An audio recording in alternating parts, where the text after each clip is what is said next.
Some of us will recognize this famous landmark of France, the Eiffel Tower. It stands in the midst of Paris, the capital and largest city of France. From the top of the tower, we can see almost all Paris lying beneath us.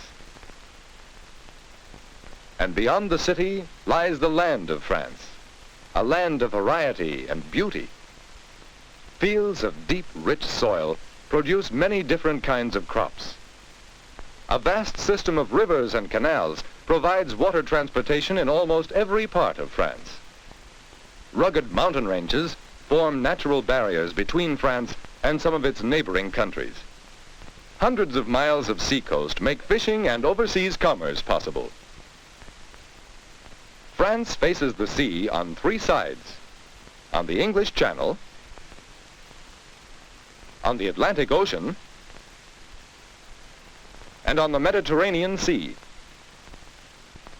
Two sides of France are mountainous. On the south, the Pyrenees separate France from Spain.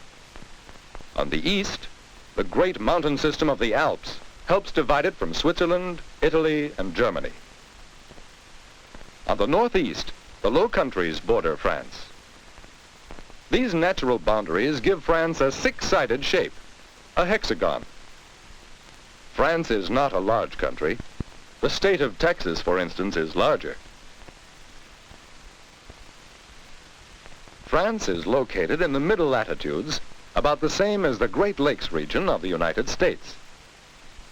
France's pleasant climate has helped it to become one of the leading agricultural countries of Europe. The best farmland is in the valleys around Paris, the Paris Basin in northern France. In the Paris Basin, much of the soil is fertile.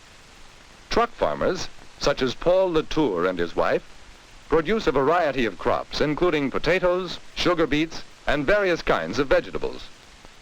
On some farms, oxen are still used for work animals, although horses are more common.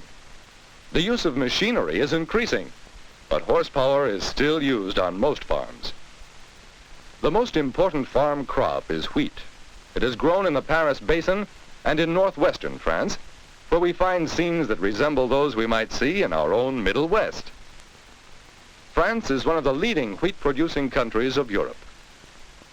From the wheat farms of northern France, the grain is shipped to other parts of the country to feed France's more than 40 million people.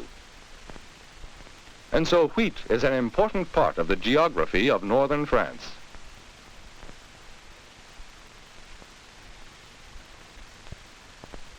In southern France, it's quite a different story. Along the southern coast, in the region called the Riviera, the climate is much like that of southern California. This is the sunny France of the south, an almost tropical land where oranges, lemons, dates, and olives grow. Oranges grow in all the lands that border the Mediterranean. From this part of France, ripe oranges are sent to other parts of the country.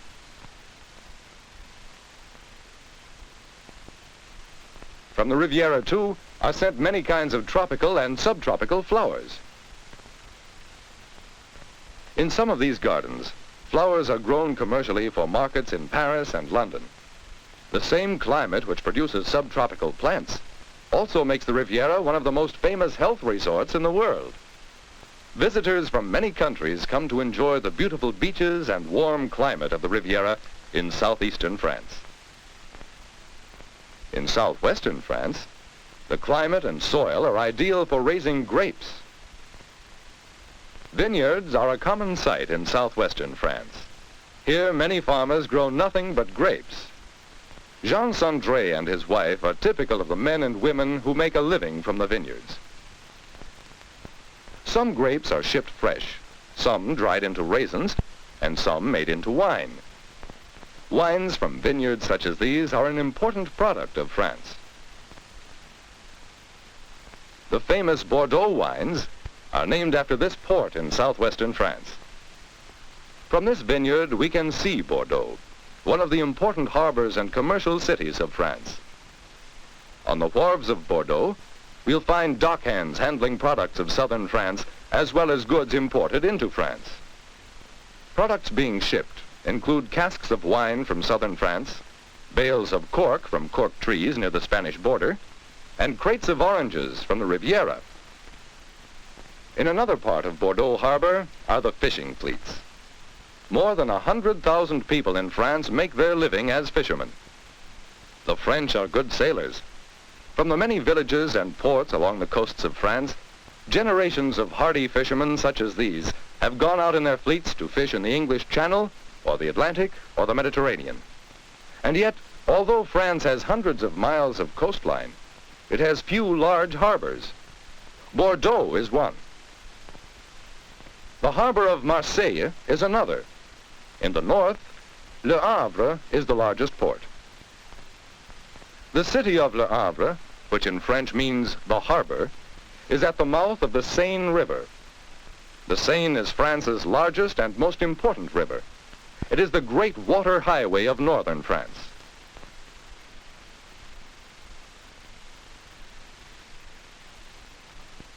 Barges carry goods back and forth from Le Havre to Paris and other cities on the Seine. If we were to go along on this barge to Paris, we'd see what this bargeman André Leclerc sees each time he makes the trip on his boat. Not far from Le Havre and the seacoast, we'd find the cool, moist grasslands of Normandy. Fine dairy cattle are raised in this province of northwestern France. On both sides of the Seine are dozens of little farm villages, as well as historic landmarks such as this famous chateau built by Richard the Lion-Hearted. Farther up the river is the beautiful city of Rouen, with its historic cathedral. And finally, the barge reaches Paris, the capital city, the center of commerce. At the Paris docks, barges deliver tons of goods and foodstuffs to supply the needs of about 3 million people in the city. In the marketplaces of Paris are products from all France. Vegetables from the truck farms of the Paris basin, lemons from the Riviera, grapes from the region near Bordeaux, wheat from northern France, and fish from the Atlantic and the Mediterranean. In some Paris shops are beautiful china and fine glassware, two products for which France is famous. Fashionable clothes, designed and made in Paris, are another world-famous product of France. Paris is a manufacturing city, too. These automobiles are among the heavier industrial products made in the city. But most of France's heavy industry is located in the northeast, where there is coal and iron. Nancy is one of the big industrial centers of this region. Among the industries of the city of Nancy are the manufacture of machinery, automobiles, and farm implements. Here is a scene we might see in some of our own big industrial cities. And here are some industrial workers who represent another part of French life. Let's meet one of the typical workers in this steel mill.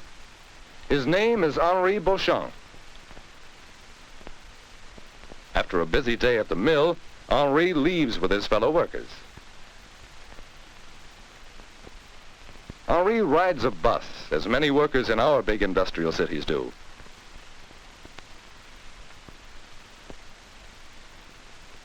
The bus takes him to an outlying residential section of the town. This is where Henri and his family live.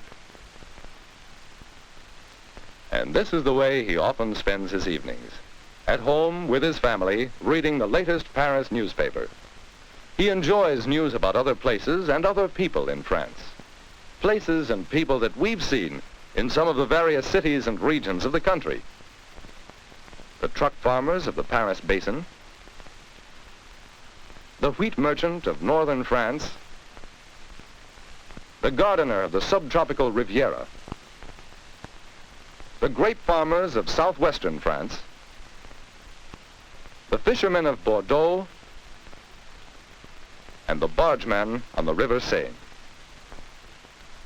These people represent part of the living geography of modern France.